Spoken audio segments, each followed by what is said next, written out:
říkáte prvnímu poločasu? Dostali jste 2 góly, jeden byl smolnej a ten druhý přímáků. No tak to víš, no, nepovedlo se nám to moc, no, ta první půle. Oni hrajou dobře a dostali jsme 2 góly ze standardních situací, no tak musíme se snažit dát gól ve druhé půli. Třeba to ještě dramatizujeme trošku ten zápas. Co myslíte, že by vám řekl trenér teď v kabině? No, tak určitě přidat v tom bránění, tam musíme být trošku lepší a i vepředu musíme zkusit dát nějaký gól a tam je to taky málo důrazí, takže víc důrazů si myslím, že musíme přidat.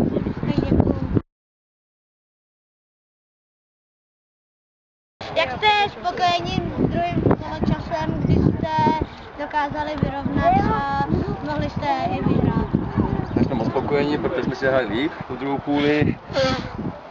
Pomohl nám ten první gól, co jsme dali a potom jsme se začali trošku víc věřit, víš, a potom se nám podařilo dát pěkný druhý gól. No a už to šlo, potom jsme sice dostali, ale to víc jsme proti prvnímu, takže no, ale oni jsou majstři, takže pro nás to byl hezký zápas, spokojení lidi, spokojení si myslím 6 gólů, takže jsme moc spokojení.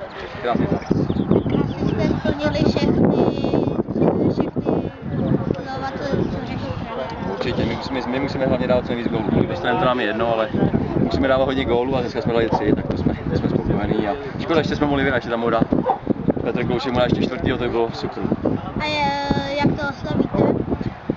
To jako vždycky, tady si dáme klobásku a pivo po zápase, jako vždycky, že si vyhranou problémy, pořád slavíme.